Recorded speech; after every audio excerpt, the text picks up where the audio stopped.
Hey everyone, so this question comes from Arthur. I think it was Arthur. And he was a high school student asking me how he should invest his money while he's in high school. Actually, this wording might be a little bit weird here. How to invest money in high school.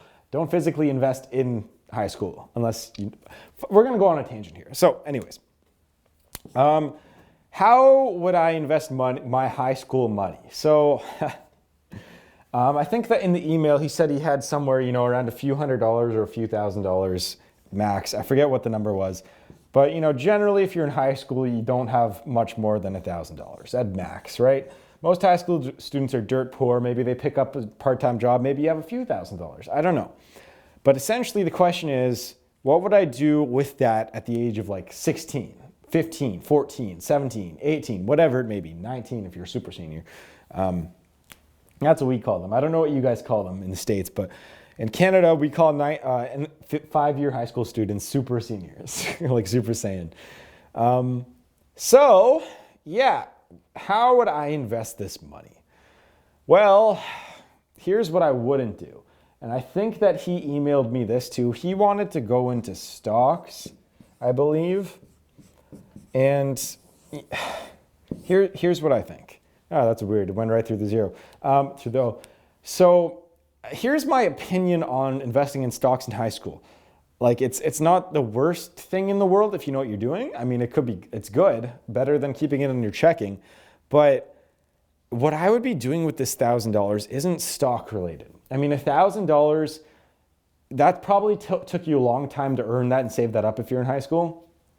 And unless you're going to keep earning a lot more money in the next few years, that $1,000 is probably better served just doing nothing with it. Not doing nothing with it. I mean, it's better served to invest in yourself, is what I'm trying to say. Invest in ways to increase your income in the future.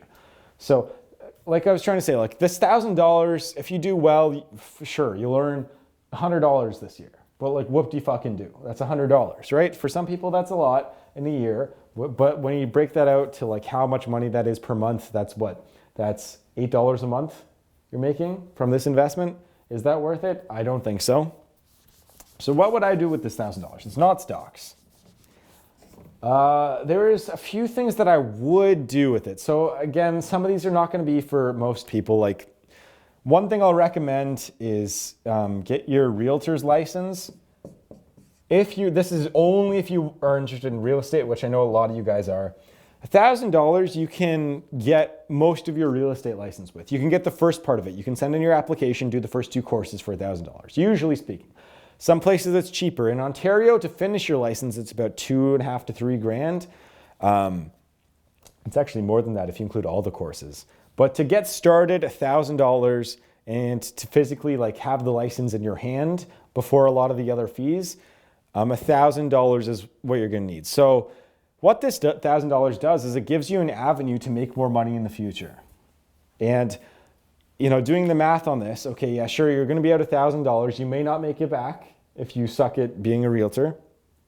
But if you sell 1 or 2 properties in your lifetime, let's just say you sell one or 2 properties and you take home, I don't know, $3,000, which is like very, very common in real estate. You could easily do that in one transaction.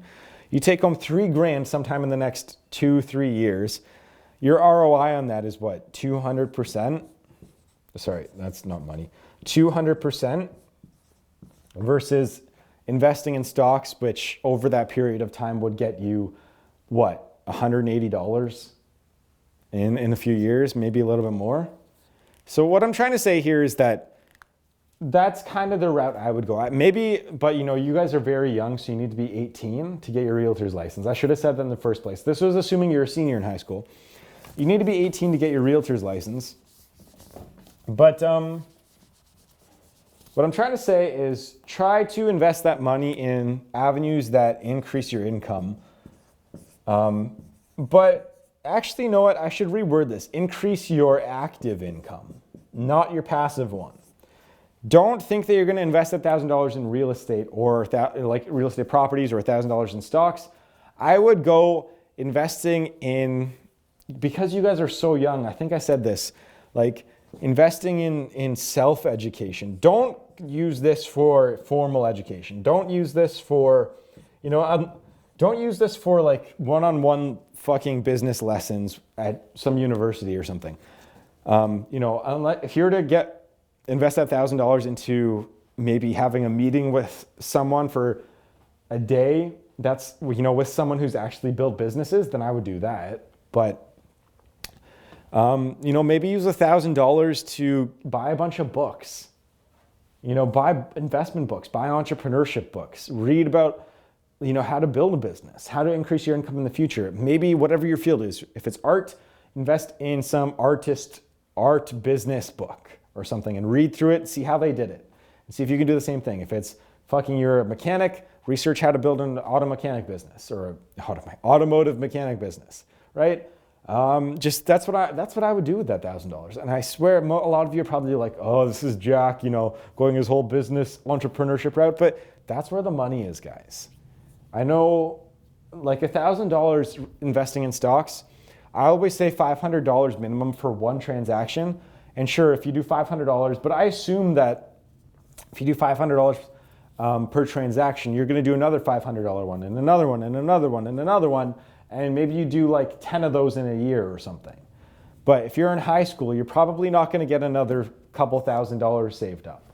So I would just use this, buy like 30 books. Or is that right? Was the math on that right? Yeah, buy like 40 books, 50 books. Read them. Buy some audiobooks. Buy some online programs. If you're a beginner, you can go and get mine for stocks. But just invest in something that will help increase your income in the future. Maybe you use that $1,000 and build a website. That's a better investment for me than stocks right now. If you have $1,000, build a website. That'll cost you upfront it'll cost you $15 a month, maybe minimum. $15 a month. You can make a much larger profit in the long run off a website than you can from stocks. It's just the way it is. It's the way the world works. So maybe you build a website. That's how I would invest money too. Maybe you invest that in a camera and start making videos. So you start making YouTube videos, right? Something like that. Just don't think of ways to use that $1,000 to passively invest. You think of ways to actively invest. I think that's what this video is about for high school students specifically, because I know a lot of people who are in their 20s who can passively invest, who make 40 grand a year and physically want to passively invest. And that's fine. You're already making okay money and you want to maybe make an extra $5,000 a year or $2,000 a year, whatever. That's okay. But if you're in high school and you're making $10K a year, find ways to increase your income. Because that's just the best thing you can do. Because $1,000 isn't going to make a dent in your financial statement if it's passively invested. So I think what would you guys do? What do you high school students think that you should do with your money? I mean, seriously, if I go back in time, that's what I would use my money for. And I think I did. I mean, I'm trying to think of, what did I buy? I bought, when I was in high school, I bought animation software, which I used to make my first science YouTube videos. I think I bought, was it Final? No, I didn't. I inherited Final Cut Pro from my sister, and I bought Cinema 4D, which I I think I was in high school. I was around 18 or something. And I used that to build up my first YouTube channel, which ended up pulling in thousands of dollars a year. And that software was a few $100s, $200. I forget what the hell it was. But that's seriously, that was a better investment for me than any stocks. I'm actually not any stocks, but I did double up my money a few times. But that's not the moral of this, because that's not going to happen for a lot of you, especially right now when we're in a weird economic time. When I doubled up my money that year, I had one year where I almost did double it up, where I made thousands of dollars. I was also in the right place at the right time. I mean, I was a person who just started making a lot of money, $25 to $30 an hour a day, every day. And this was 2012. right? 2013, when the stock market was on fire. I mean, it was right after the recession. Everyone was investing again. I was at the right place at the right time and knew the right information. That was important. So I don't even know what the tangent, that was a large tangent. So anyways, advice for you high school students, invest in yourself and just make sure that you don't get focused on passive income right now. Focus on active, and the passive will take care of itself eventually, trust me. If you focus on active income enough, your passive income will just start happening. Like, you won't even have to put much work into it. You're gonna have to trust me on that one. So anyways, I'll see you guys in the next video.